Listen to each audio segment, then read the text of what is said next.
Welcome to the D&D Fitness Radio Podcast, brought to you by your hosts, Don Saladino from New York City and Derek Hansen from Vancouver, Canada.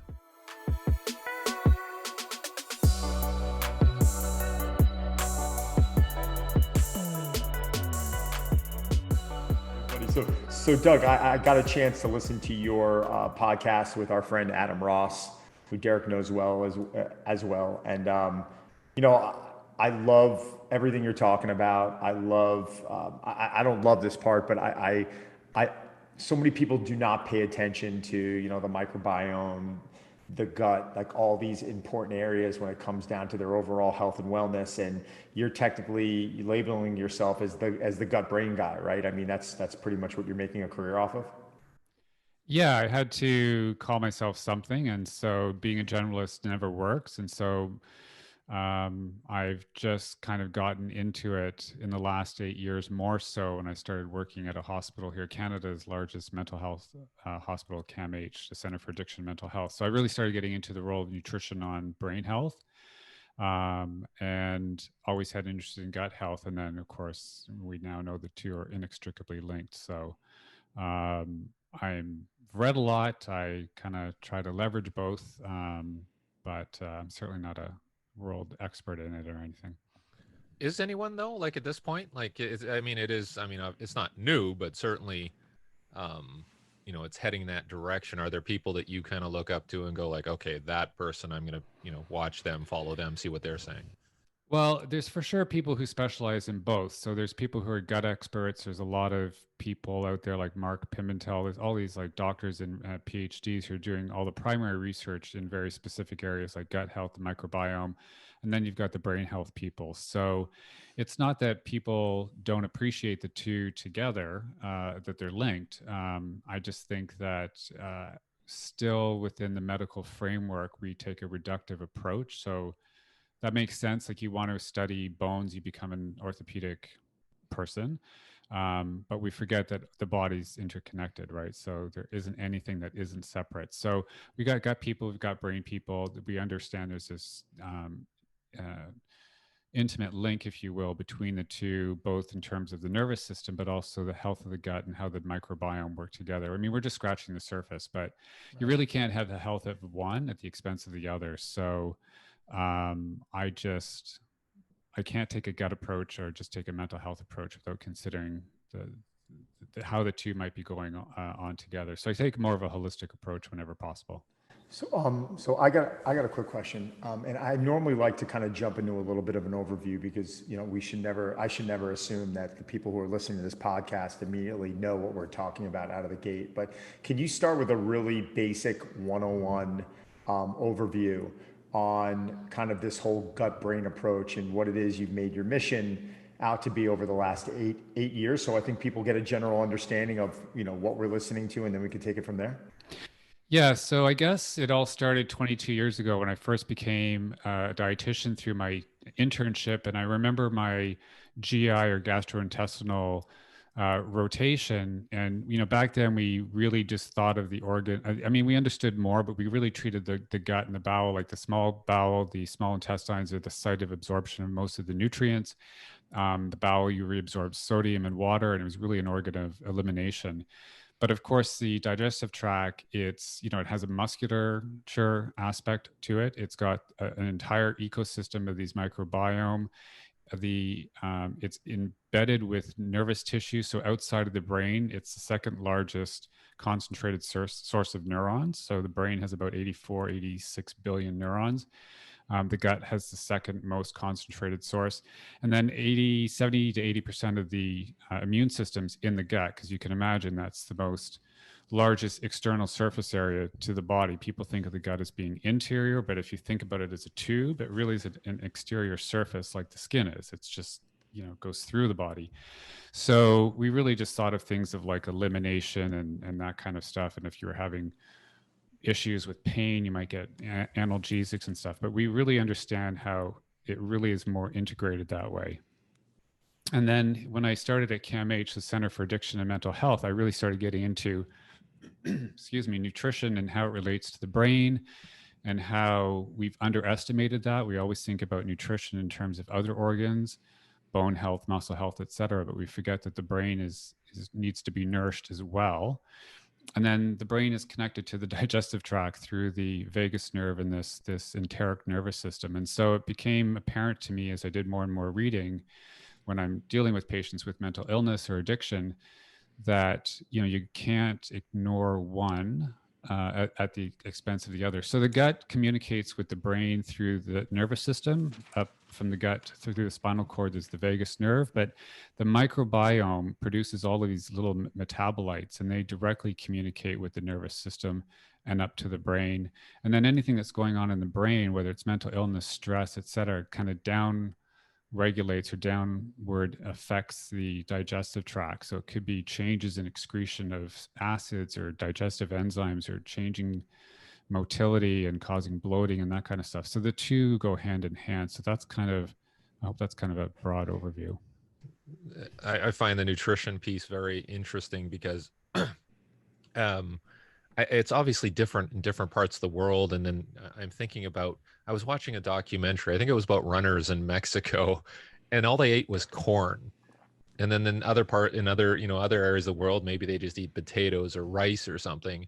How does that impact sort of gut health and the connections around, mental health and all that? Because obviously you don't hear about people complaining about that, and we're trying to put together these balanced diets, and I got to have this and this and this, and some third world countries, they're not doing that. Is that a problem? That's a good question. I don't know if I have the answer to that or anyone has the answer to that. But humans are really, really adaptive, and we adapt well to different types of diets. We are really successful omnivores. Um, it's hard to define balance. It's hard to quantify it and qualify it. So we have examples of, obviously, from people around the world eating very diverse diets. And so I think the common thread is that they are, to use an overused expression, you know, natural whole foods based diet. So I think we run into problems. I think it's really clear, like it becomes quite dichotomous when we look at these ultra refined diets, which we see more so, I would think, in North America. I've been to Australia. I guess they've got the same kind of refined stuff. Um, and people have called it food like products or food like stuff. So I think that's when we get into the trouble. But there's for sure successful populations out there surviving on 80% carb diets, a lot of tubers and that kind of thing. So there are different impacts on the microbiome, and there are different profiles of microbiome depending on where they live. But I think that this is what I mean, where it's really kind of, we're just scratching the surface. We don't really know. But for sure, it's really hard to go wrong with whole foods. There's going to be some difference in individual tolerance. But I think at this point, we can't really, it's still pretty high level in terms of what we can and cannot do with that.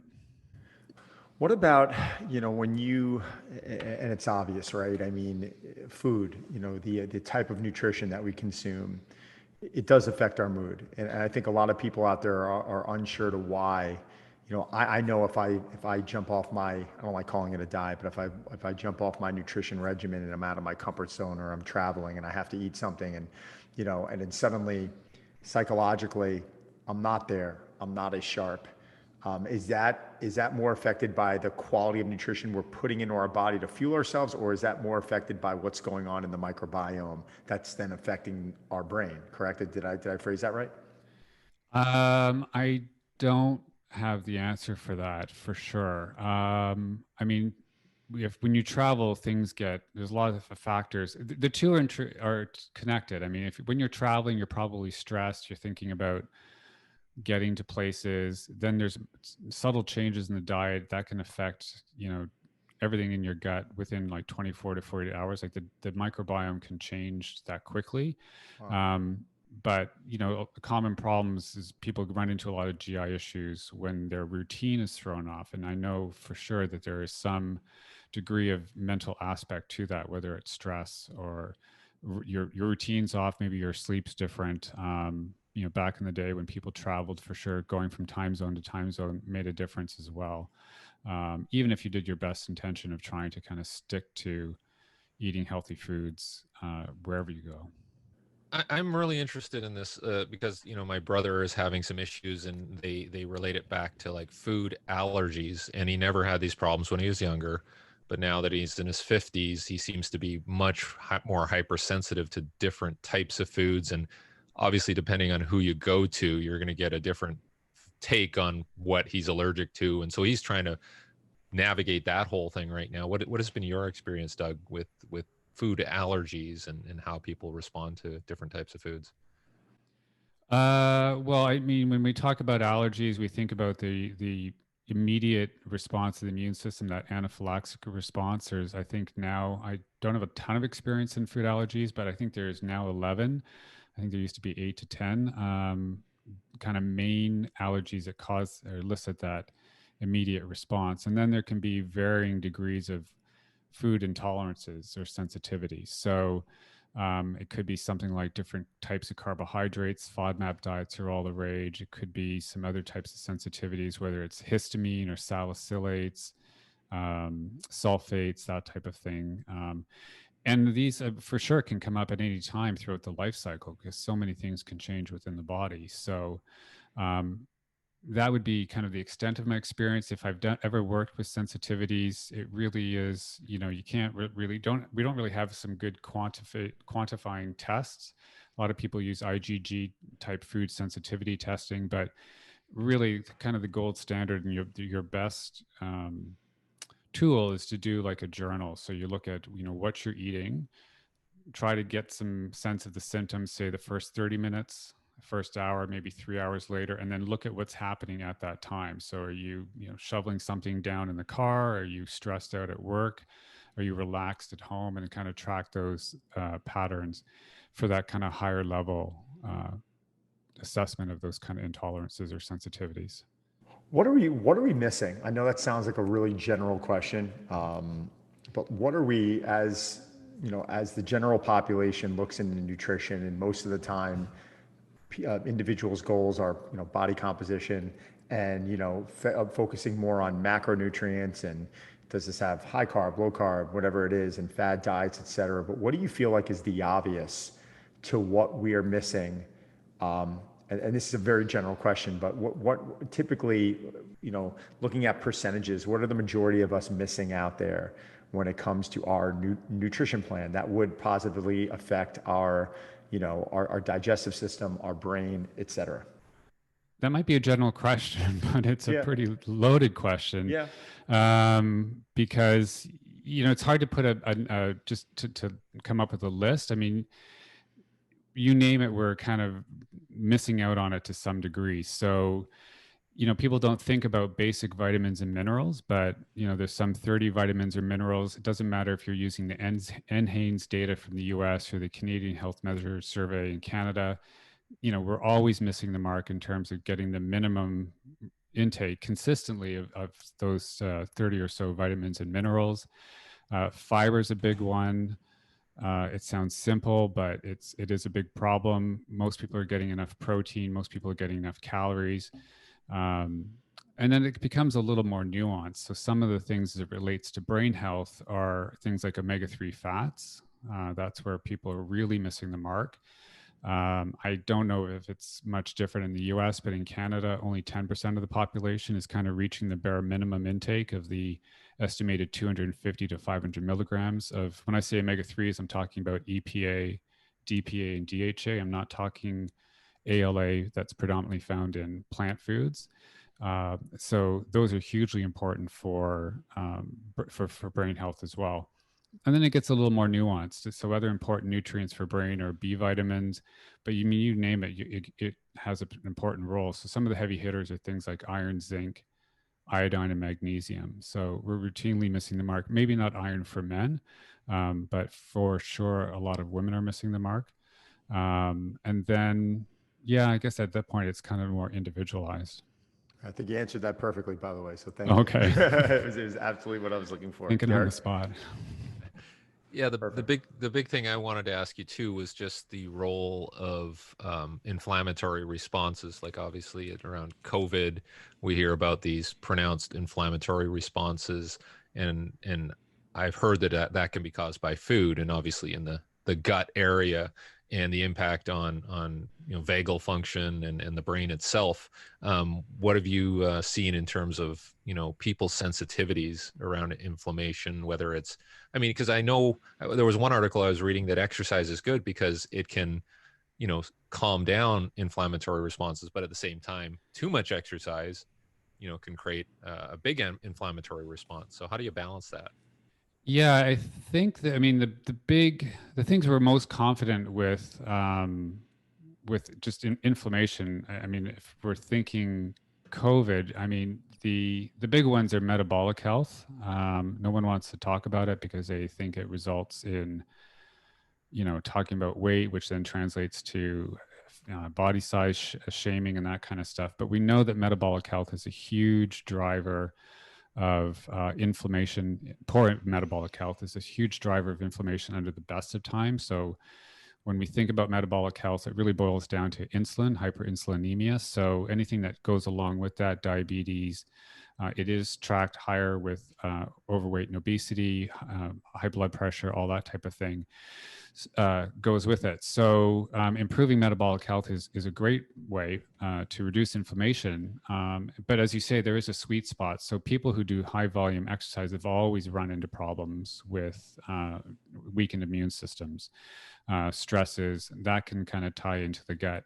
In terms of the gut, as it might relate to inflammation or even COVID, it's like way, way too soon to really talk about it beyond just that anything that's good for the gut has got to some way benefit the overall inflammatory response and just benefit the person. So when it comes to gut health, it's things like, fiber, diversity of fiber, prebiotic fibers to feed the bacteria, watching for things that irritate the gut. So alcohol is a big irritant, many medications like NSAIDs. So if you're doing a lot of sports, you might be really kind of pounding back the Advil and other anti-inflammatories, which just doesn't bode well for the gut. And anything that's in anti-inflammatory is going to be good. So that's all the stuff that you've heard of. It's like cutting out the sugar, cutting out the refined carbs, getting more, anti-inflammatory properties from plant foods, nuts, seeds, omega-3s, that type of thing. So, and stress is another big one. We don't really think about the consequence of stress, and that goes with a lack of sleep as well. It's really kind of sexy to say that, I survive on 5 hours of sleep. It's like being busy is a real badge of honor. Right.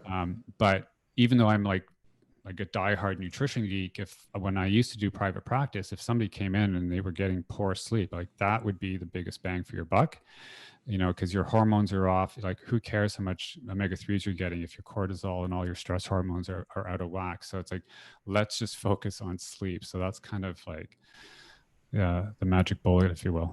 Yeah, and I think that's probably one of the biggest problems is people prioritizing, and they don't really know what to prioritize, and they're putting the cart before the horse, and focusing on things that I'm not saying aren't important, but the example I used to give is, clients of mine coming into my gym and wanting to get all this fancy blood work done when they're sleeping 2 hours a night and they're out drinking 6 nights a week. And you're like, all right, go get all that fancy blood work. I get it. But at the end of the day, the root of the problem is probably those first two things that I end up mentioning. Why don't we work on that first? Try and get that under control, because that's what any good doctor is going to tell you to fix to begin with. And then we could take it from there. Alcohol is something that I think is very misunderstood. And I'd love you to kind of expand on that a little bit.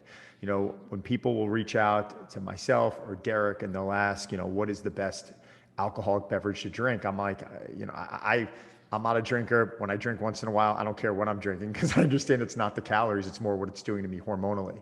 Can you expand on that a little bit? What it's doing to our hormones, what it's doing to our gut health, and how that's really affecting us more negatively than saying if we had a couple of too many high caloric drinks? Like, Yeah, whenever I talk about alcohol, people think I'm like anti-alcohol. So, when you talk about the facts are the facts, but people love their booze, both US Americans and Canadians. When you look at the stats, like I think 85% of both populations, a little less in the States, because I think the Bible Belt offers a bit of protection on a statistical analysis level, but 85% of people drink.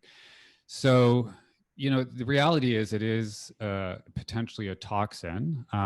We don't have amounts that are recommended for health. We just know from population studies what a limit is before we start to see problems. So when we say, 2 drinks a day for men, or 2 to 3 drinks a day for men, one for a woman, doesn't mean that that's like what people should be striving for. So people like alcohol because of, primarily, I think, if they're honest, of how it makes them feel. And there's nothing wrong with that, right? Like, food and drink has these hedonic principles. So we eat food that's pleasurable, it makes us feel good, it raises our mood. And alcohol is a really sweet spot, because when you take alcohol, that first sip is like, and you want to kind of chase that high. And so you keep drinking more and more. And so initially it's great because it releases dopamine. Dopamine's a feel-good neurotransmitter. It gives us energy. It feels like it is a bit of a stimulant. It raises the effect of GABA, which is a calming neurotransmitter. And then there's a neurotransmitter called glutamate. So these things are always inhibitory and excitatory, and it's just this yin and yang that's always in balance. So alcohol kind of stops the excitatory aspect, brings a calming effect, and there's nothing wrong with that. It is a great way to kind of beat stress, if you will. It's the most commonly used drug for managing stress and anxiety, but then there becomes a sweet spot where you kind of tip over the edge and it becomes more of a depressant. We don't have hard numbers in terms of like, well, 2 drinks a day is fine, but 3 is going to ruin your gut.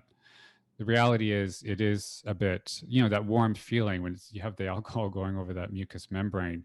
It is kind of stimulating that way, because it is a bit of a rough molecule, if you will. So heavy drinking is for sure not good for the gut, or the first part of the small intestines. And then when it gets into the circulation, that's when it can cause some problems if you're consuming heavily with respect to the gut, specifically something called the gut barrier. So people who have a lot of alcohol consumption, and if they pair it with things like, Advil and that type of thing, you can get gut barrier dysfunction. So the common term is leaky gut. So you can get some translocation of these bacterial, they're called endotoxins, or just aspects of the bacteria, and it can promote inflammation and that type of thing. So there is a sweet spot. I'm not anti-alcohol. I'm just saying it has to be, if you're thinking about brain health and gut health, it just has to be kind of tempered and revered or respected, I guess is the word I'm saying. Well, we've talked about excessive drinking and possibly eating. How about not eating and fasting? Has that come across your desk there, where people are like, hey, should I do this fasting thing and that'll improve my gut health and that'll provide a reset? Not really with me. I know I'm again not an expert in this, but for sure we're now revisiting this whole concept of giving your gut a rest. I mean, when I started out in this field, the very suggestion of that would be seen as like cuckoo crazy, like you're just some, I don't know what it would be. But we now know that with fasting, there is some repair that happens. There is rest that does have some huge benefits. What the frequency looks like and for how long, I'm not entirely sure. But, it's certainly caught on in terms of health and even some weight management strategies. So it's really not my area of expertise. So, I mean, could it be that in some cases people are eating so horribly that when they don't eat and they get less toxins in their system, and it's like, we've stopped all that processed nonsense, we're not eating, we'll just take water. Yeah, of course. I mean, a break from people don't like. I'm always watching my words. Like, if I say people take a break from crap, I'm going to get labeled as a food faddist or like a food police, because I'm going to contribute to eating disorders. But if you eat highly processed foods and you take a break, then yes, you're going to feel better, because a lot of highly processed foods don't make you feel well, but we can't call it garbage or junk food. Can we build the confidence of our listeners a little bit? Do you have any success stories you can talk about in relations to improving someone's gut health and how that might have improved brain function? Well, yeah. I mean, when people, like, if you have gut issues, it could be anything. It could be IBS. It could be newly diagnosed Crohn's, colitis, celiac disease. When you've got all of that inflammation going on and you take steps to improve it. So it could be something significant like dealing with ulcerative colitis or celiac disease and getting that under control. Or it could be something as simple as, and I say simple just because it's not as clinically acute, some food intolerances. It could be something like FODMAPs. It could be specifically around fructose intolerant. People automatically will feel better. It just makes them feel better overall. They're stressing out about it less. And while I don't measure it, we know from studies that when the gut is working well, the neurotransmitters are working well. And that's in part because of the impact of the gut on the vagus nerve, but also improving the profile of the microbiota, which in turn kind of like communicate with those nerves in the gut. But also reduces inflammation, because anything that involves inflammation involves the immune system. And since 70 or 80% of the gut, or sorry, the immune system's in the gut, anything that calms that is going to reduce inflammation. And it's stuff we don't measure, but it's already been done in studies. So we know that when you kind of, get your house in order in that regard in the gut, it's going to reduce and lower inflammation, which is part of the benefit of people feeling better. I'm going to ask a question here, and I'll be actually pleasantly surprised if you say you're not an expert. But I've heard about these fecal transplants and how they transform people's guts, and like, oh, I was having all these problems, and then I had a fecal transplant, and now it cured everything. What's going on there? What are people talking about when that happens? Well, they get samples of stool from super donors who have been deemed to have really good profiles of gut bacteria. So they poop, they get it analyzed, and it's got a nice diversity and a nice ratio of different populations. And they freeze it, and they can put it into pellets, and you can swallow those pellets, and it basically reseeds the digestive tract. So there is really good research. It's not really done in practice yet. Sure, there might be a few case studies and case reports, but it's not being rolled out yet. So it is really like literally kind of reseeding the garden, if you will, and it kind of allows that rebalancing of the bacteria to occur. So if I went to my physician or doctor and said, "Hey, I've heard about this," very unlikely that anybody's doing it. Is that pretty much the case? Yeah, there's gastroenterologists in a research setting doing it. And if someone had really, really bad, like nearly at the end of their game in terms of ulcerative colitis or Crohn's or something like that, it would be one of those things that's like, well, you've got nothing to lose and possibly everything to gain. Let's set you up at some place. It's not like down the street, but it would be one of these centers somewhere in North America. And so you might fly off and do it, but it's not common garden, variety garden treatments at this time. Yeah. Someone's waking up. Sorry, Derek. Go ahead. Oh, sorry. I just wanted to expand on the Crohn's. We have a friend who's had significant issues with Crohn's, and had part of her intestine removed or something like that. Mhm. And what are your recommendations for people suffering from that disease in terms of managing their diet? Again, it's pretty specific. So, if somebody is losing a lot of weight, the priority might just be getting calories in, really individualizing it based on food tolerance. So there's a lot of theories out there that, gluten's bad or dairy's bad, but there really is no consistent, crystal clear evidence. It is really, really mixed. So, I mean, there's some basic strategies like no alcohol, minimum, over-the-counter medication, perhaps not using any caffeine. You might want to pull back on whole grains because they're a little harder to digest than something like white pasta or white rice. Steamed fish, no spices. What else works? Cooked vegetables, no raw vegetables. And then really tailing it based on the individual and what they can tolerate.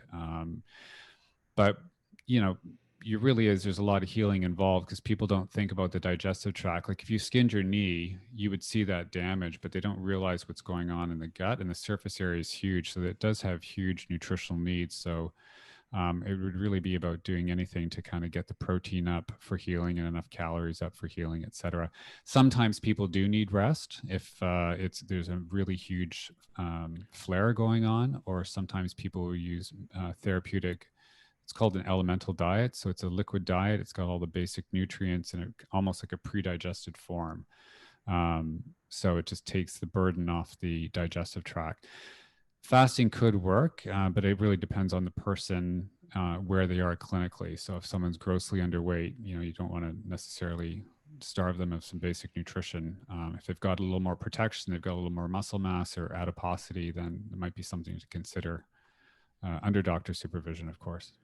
What's your thought on specific morning remedies that you'll hear people throwing in, like apple cider vinegar, or adding salt to their water with some lemon? Specific things that are supposedly very healthy for their digestive system. Is that something that you're for, or do you think it's blown out of proportion? Well, apple cider vinegar, what I've read about it might help with digestion a little bit because, stomach acid decreases after the age of 50. So there might be some mild benefit if you dilute it a bit with water with meals. Lemon, I don't know about lemon. I think my grandmother used to drink lemon in hot water. She thought it cleansed her kidneys. Salt, I don't know about that. I've never heard that one. How about digestive enzymes? Are you big into assigning those to specific patients? Yeah, they can help. They can help with food intolerances. They can help with symptoms like bloating and gas. There's nothing crazy about them. We use digestive enzymes like lactase if people can't digest lactose. There's BINO and other types of enzymes that help break down those complex sugars. And so you can get them over the counter. Some people have said they're potentially dangerous, but I don't believe that. I mean, if you're looking at therapeutic enteric-coated enzymes that you might use in cystic fibrosis, that's a completely different story. But these over-the-counter things, I've had success when people are just really, for whatever reason, are just getting a lot of bloating and indigestion and burping. You use that as you're addressing the other things to kind of get them through those symptoms. It's interesting because you're the second person in probably 2 months in my career of 25 years that I've actually heard that enzymes can help improve food sensitivities. I never knew that, never heard anyone say that to me, and you're the second person in probably in as many months. Can you expand on that? How does that work? Well, there could be a lot of reasons why people's digestion is slightly impaired or not working. There could be stress. There could be issues with stomach acid. There could be other things going on. Maybe it's poor motility. And some of this is just anecdotal. So when you give over-the-counter digestive enzymes, it can help with the symptoms because it's just aiding the digestive process. Back in the day, I was basically scared off of them 22 years ago. They're dangerous. You're going to die. Don't ever take them. There's no evidence for it. But there is evidence for it. So you can use them, like I said, just to kind of get through these symptoms to some degree. So there is enough success that I would trial them with somebody and see how it works. And then you test and measure. If it's working, great. As you're moving towards kind of resolution of those kind of bigger issues. So I don't know why they're controversial because people will use BINO, people will use lactate. And so there's different ones that work on proteins, fats, and other carbohydrates. So Very cool.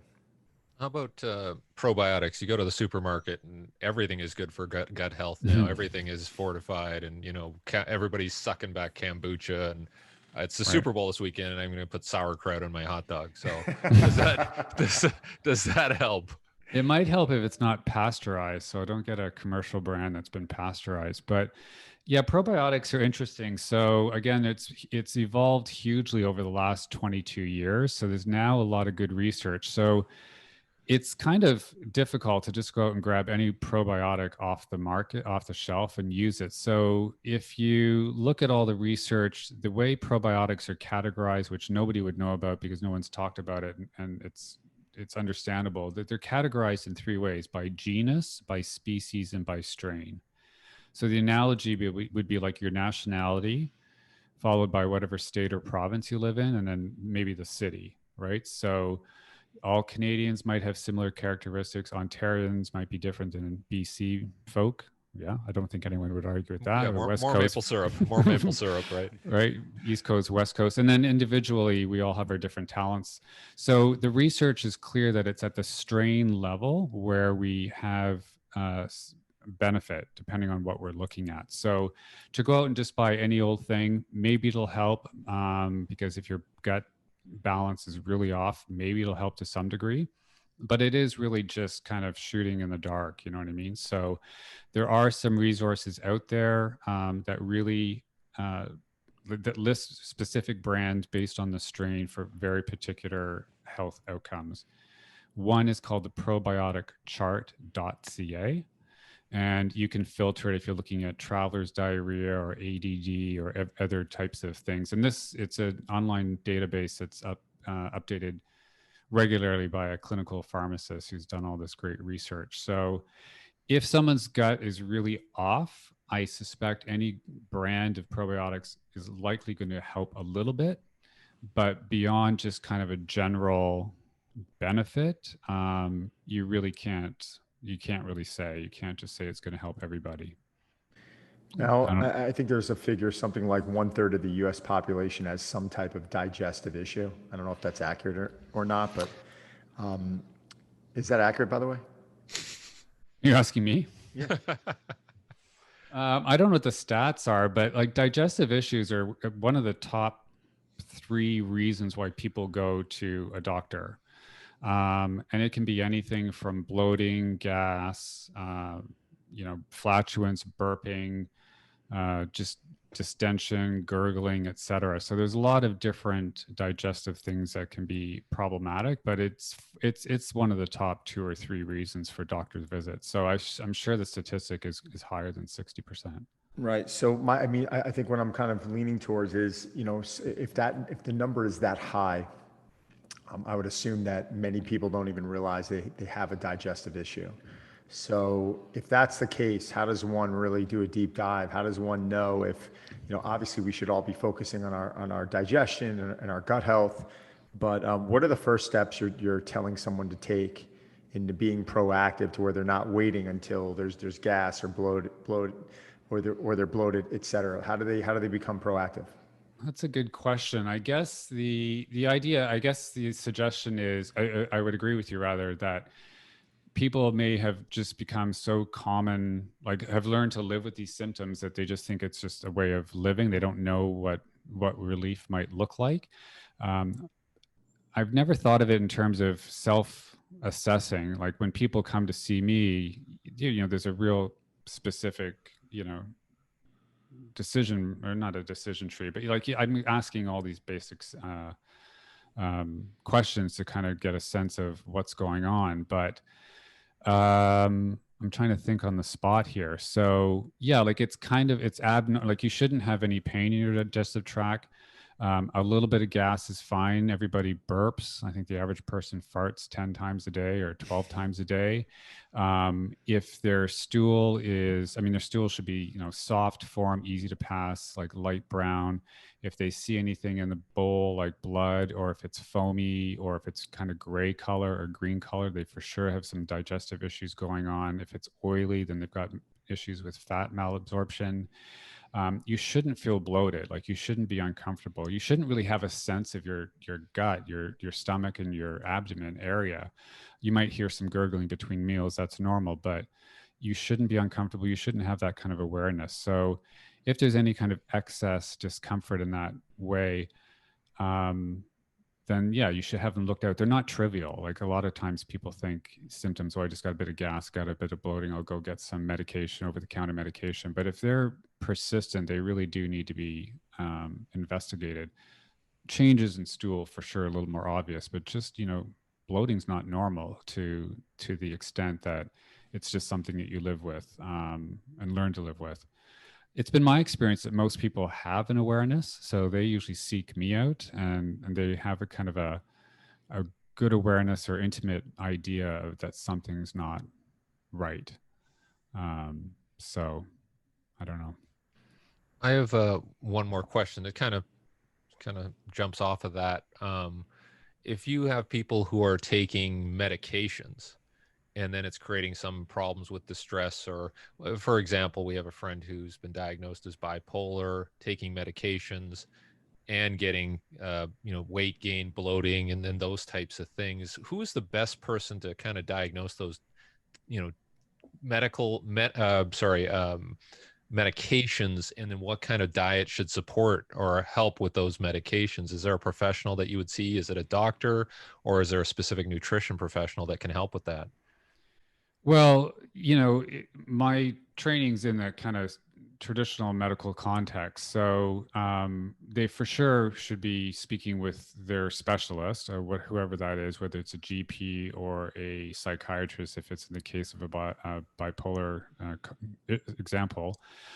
If they're looking for support on diet, you know, I mean, dietitians do have solid training in these areas. You definitely want somebody who's got experience in those areas. That's not to say that there aren't nutritionists out there with masters and PhDs who are equally qualified. They're just going to have to do some more homework in terms of where they got their education, what their experience would be. But also, I'm not sure if people have, kind of relationships with their pharmacists. So those are kind of the three, that kind of triad would be like the primary care physician or the most responsible physician, and then a nutrition professional, and or maybe a pharmacist. Yeah, because in those cases, like, in this example, they'd say, well, should I just, give me an exercise program? I'll just exercise it off. And I think it's much more complicated, as you and Don probably know. So I try and advise them to see the right professional.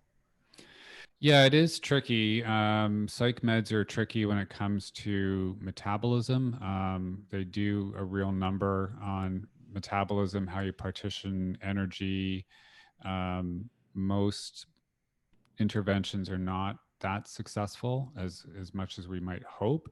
So then it becomes, managing all the expectations and everything that goes with that. But it's pretty tricky. The meds are, I don't fully understand them, but just the way that everything, the gut microbiome affects how you partition energy and how you metabolize things. And so when you get something that's affecting the brain, affecting the gut, it's a challenge. And I think a lot of it comes down to really managing those expectations.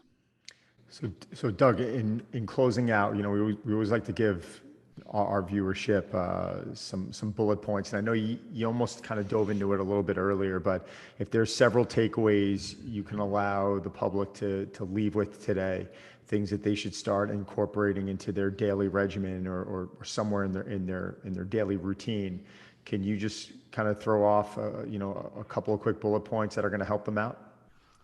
Well, if I'm thinking specifically about the gut, it's going to be reducing anything that can cause gut irritation. So you might want to look at medication use, whether it's over the counter or prescription. And if it's prescription related to a comorbidity, the best way to reduce the medication impact is to get the comorbidity under control. And then the best way to feed the bacteria is really getting a diverse sources of fiber, specifically prebiotics. It goes a lot further than any over-the-counter probiotic supplement would. And then if I think of the brain, I'm always kind of thinking of 5 things. So the brain needs a lot of good omega-3 fats for structure and function. So that's fish, seafood, omega-3 fortified eggs, or supplements. And supplements can come from algae if you're a vegan, or they can come from fish, calamari, or even seal oil. So a lot of people don't like that because they think, baby seals are being clubbed. But the reality is adult seals are being culled for population control. And so they have a really good fatty acid profile. Cofactors for neurotransmitter production, the big heavy hitters are B vitamins. So anyone can just open up a browser and look for the best food sources for B vitamins. Another important one we didn't talk about is lutein. So the brain loves to concentrate lutein in its tissues. So that's like leafy green vegetables, eggs, avocados. It's good for cognitive, maintaining cognitive function. Anti-inflammatory, antioxidant. So just think plants, nuts, seeds, herbs are a good way to introduce those protective components. And then another thing that people don't appreciate is a good quality protein throughout the day, because protein provides the amino acids, and all the neurotransmitters are mostly derived from amino acids. They start as the building block. So getting that throughout the day is a good idea. Awesome. Derek, anything else? I mean, I think No, that was I'm absolutely perfect. I'm just shocked that they get oil from seals. I did not know that. Yeah, mammal blubber, cold water mammal blubber is really, really good in EPA, DHA, and EPA. Yeah. Wow. Amazing. Don't tell anyone I take seal oil. No, we won't. We might bleep it out of here. Don't worry. No, I don't So, care. no, we're only kidding. Doug, can you let everyone know where they can find you? On social media, or if they want to learn more about what it is you've been working on. Yeah, so my website's dougcookrd.com. It has the links to Twitter and Facebook, which are also dougcookrd.com. For Instagram, it's Brain Health Nutritionist, so brain.health.nutritionist. And also through the website, they can find links to my podcast called The Pursuit of Health. Doug, I can't thank you enough. It really has been a pleasure. Again, loved your interview with Adam, and I think this is going to be terrific. You're really bringing some awareness today on what I think is an area that most people are overlooking. So thank you. Yeah.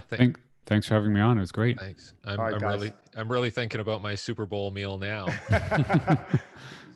Don't tell anyone you're putting seal Seal oil in. oil. Thanks a lot, guys. Guys, have a great weekend. Thanks again, Doug. See ya. Take care.